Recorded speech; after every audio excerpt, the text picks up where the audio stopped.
Hey guys, what's up? Today I want to talk about something I think a lot of you are going to relate. It's one of those things where you know it's happening, but you don't really understand why. And because you don't understand it, you can't really fix it. You get something good in your life, a new job, a relationship that's actually going well, a good streak in the gym, your diet's locked in and you're making progress. Things are going well. And then at some point, you just find a way to ruin it. And the weird part is, you don't even consciously fully decide to ruin it. It just kind of happens. And afterwards, you're sitting there thinking, what the hell did I just do? Why am I making this? I've been through this myself. And I've talked to a lot of guys who have been through it too. And most people approach this completely wrong. They think it's a willpower problem, just up here, a discipline problem, a motivation problem. But the reality is, it's not. It's none of those. Today I want to show you what it actually is, and I want to give you something so simple you can start doing today to begin changing this problem. I know how this feels. You look around at other people in your circle, your friends, your family, your co-workers, and they just seem fine. Like they figured something out. They're content, happy, moving through life normally, like they should. And you start wondering, why is it so easy for them? What do they have that I don't?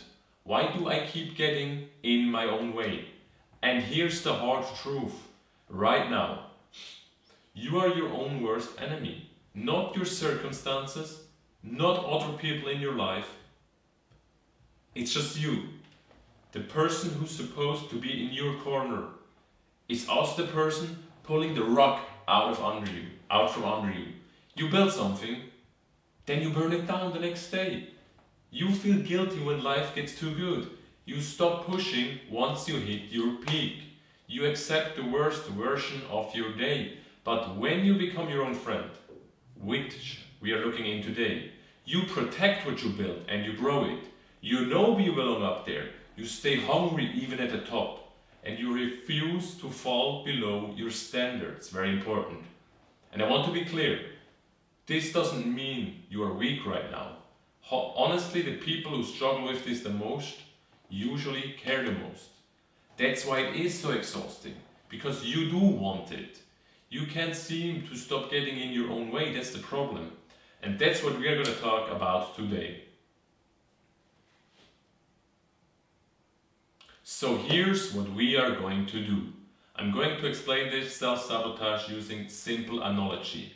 And once you hear it, you won't be able to unsee it, I promise it.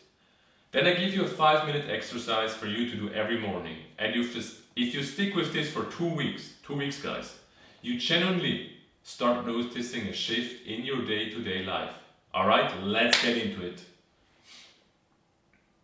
I want you to imagine a room like I'm sitting in here right now. And you live inside this room. The room has two things which are important to us right now. A floor and the ceiling.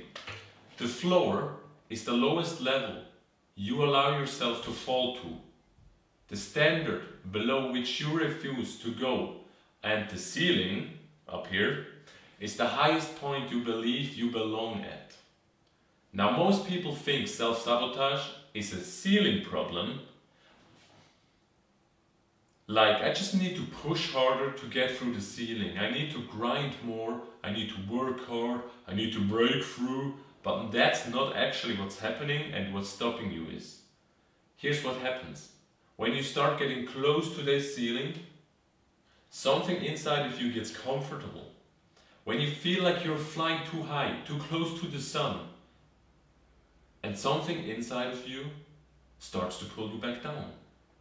Every single time you get up there, it pulls you back down. And here's the important part. This ceiling wasn't random. At some point in your life, you've built it.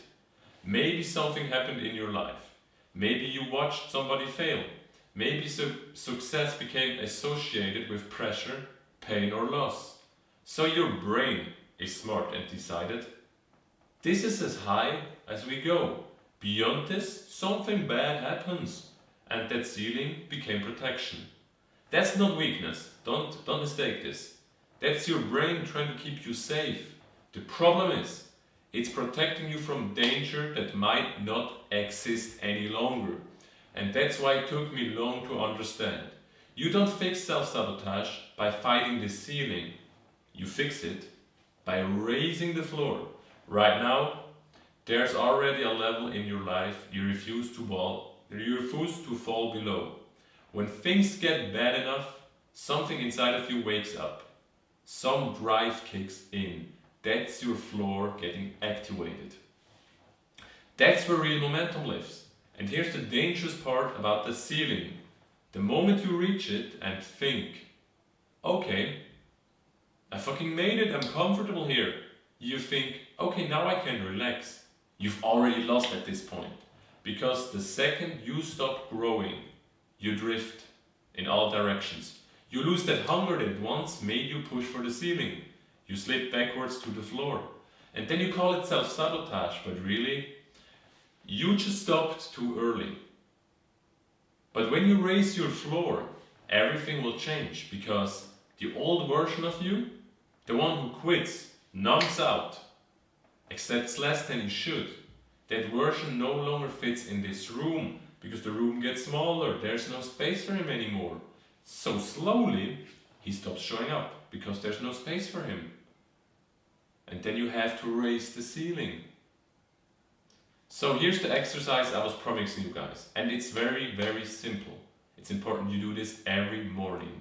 So every morning before phone, before coffee, before anything, take 5 minutes, just 5. Grab a notebook, and it's important, it's a notebook and a pen, not Claude AI. Step 1, write down your current floor. Be really, really honest with this. If you are not, it's not gonna work. What's the lowest standard you've been accepting from yourself lately? In your health, in your focus, in your routines, in your mindset. What version of yourself have you been allowing these last few months? Step 2, write down the floor for today. It doesn't have to be some huge goal. The floor just needs to be 1 centimeter higher than yesterday's floor. Small, clear, non-negotiable. Maybe yesterday your floor was, I skipped the walk. Today your floor is, I'm gonna do a short walk. So I'm not skipping the walk, I'm gonna do a short 5 to 10 minute walk. That's it. That's the floor already raised by millimeters. Step 3 is you have to read it out loud and ask yourself, can I commit to not falling below this today? Not forever. You just have to commit today. Just make it through this day. Then close the notebook and go live from that new floor. And here's why it works. You're not forcing motivation. You're not relying on hype. You're simply making one small decision every single morning. And after 2 weeks of doing that, you look up and the room feels different now. The ceiling hasn't changed, but where you are standing has changed.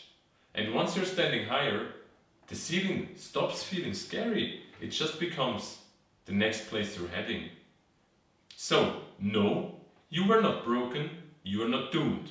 You keep ruining good things. You're not doomed to ruin good things, you just never learned how to raise the floor. Most people never do, but now you know. So tomorrow morning, 5 minutes before everything else, pen and paper. One standard, raise that fucking floor. Start tomorrow morning. Even better, start fucking now and journal where your floor is. So tomorrow morning, you know exactly where your floor is and how you raise it. So if this helped you, I would love to see you subscribe and like this video. There's a lot more coming from you guys, I promise.